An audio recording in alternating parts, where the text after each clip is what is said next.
All right, hello everybody. This is Anthony Garcia with Traders Ultimate Edge. It is March 3rd, and we'll look here today. This trend line that we've been talking about was in play yesterday a bit, overnight, and now today again. We're still just right next to it. We've had this other little trend line that kind of got put in from the bottom. We'll have to see what happens here as these two are kind of converging. So we'll have to see. Maybe it just continues to go sideways and just ignores all the trend lines, or maybe it won't. Today we had both up and down news. Pull this up.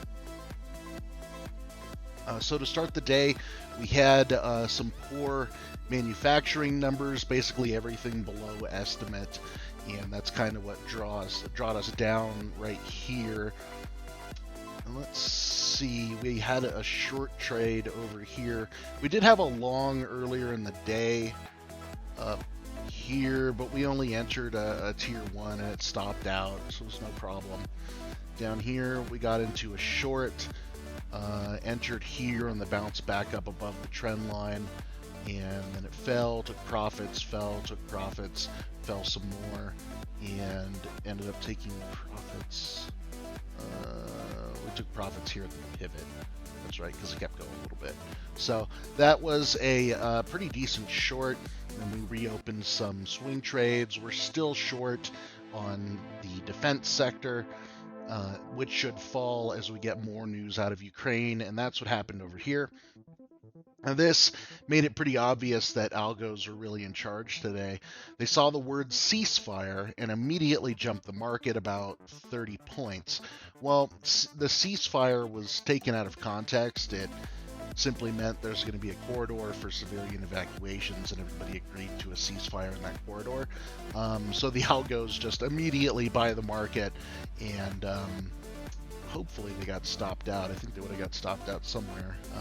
Algos bother me, so I find that funny.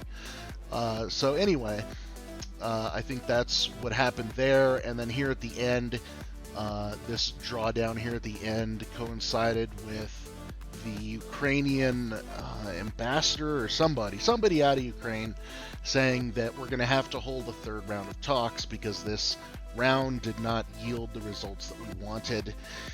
And frankly, I don't think that's surprising. I don't think it's surprising at all. I think everybody expected this to take 3, 4, 5 rounds of talks. Because if you just look at Putin is very hard-headed. And getting through to that guy is, it's going to take a while. And on the other side of this coin, I don't think at this point Zelensky's going to back down very easily. So, of course, this is going to take longer. But a whole country ceasefire, it came out that is on the table. So they're working towards it, and I believe we're going to see it, and that's the way I have my trades set up. That's the way I'm set up, is to be long the market and to be short the defense sector, which has just jumped tremendously, completely out of whack. So there's going to be a nice short over there. Here at the end of the day, we did get, let's see, this is the last 10 minutes, starting right here. So here at the end of the day, we started to get a lot of this push up. This was probably a lot of short covering. Let's look around here. Yields on treasuries did come back up, so that means a lot of the fear is down. The VIX is barely elevated, so a lot of the fear there is gone. The put-call ratio dropped a lot. And here, in the last 10 minutes of the market, look at this. The last 10 minutes of the market, growth got bought significantly over value.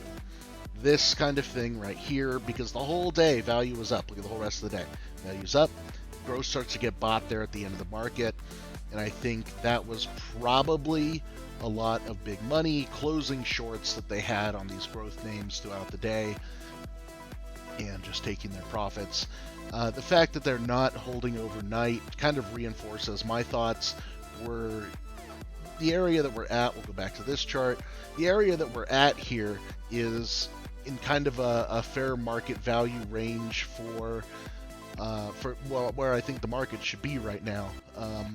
Here, the Fed issues have been resolved, and we were consolidating after the market had corrected for Fed issues.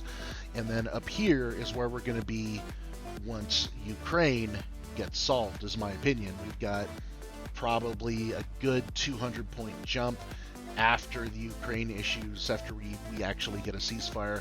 I think we'll get pretty much a 200-point jump in a day, and overnight. It's going to be a pretty significant rally, so we can get out of this area. And that's just my thoughts on it, based on where the chart was before. So that's why we're hanging out in this area. These are pretty important levels here. As you can see, the market's kind of stayed inside of them today. So make sure you got 43.85 and 43.45 on your charts. They've been showing up a lot. And these trend lines as well, I think they may both be important, especially coming overnight. So what I'd like to see coming into tomorrow, let me look at my board here. Tomorrow, all we have is a little bit of job data, so pretty much all eyes will be on the Russia-Ukraine issue. So in absence of news, we'll probably see another consolidation day. Because look, you can see right here, volume was a bit lower today than it's been. So look, here's the top of the volume bars for the hourly, and look how low it was compared to all these previous days. So today was pretty low volume.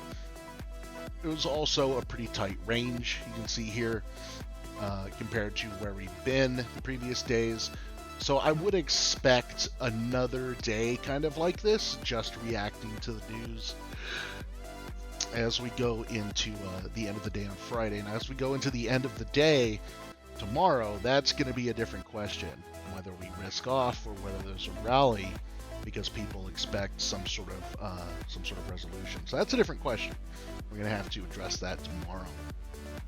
So anyway, that's what I've got for you. Thanks for listening. You all have a nice evening.